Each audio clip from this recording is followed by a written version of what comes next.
How often do you stare at your reflection in the mirror, trying to find what's wrong with you, just because someone who doesn't know you at all judged you, said something that hurted you?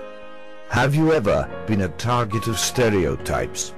Have you ever been their victim?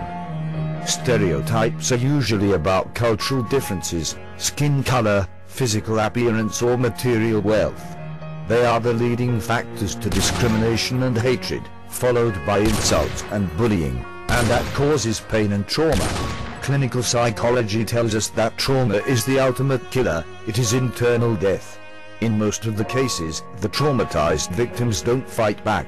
They become depressive. And we all know, depression is fatal very often.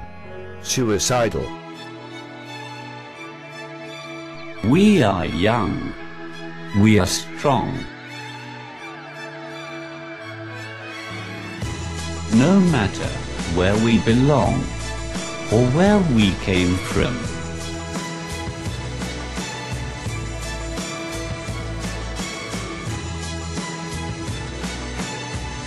We all have glitter in us.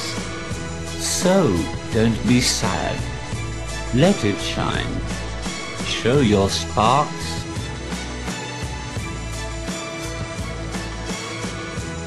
We all are beautiful in our way.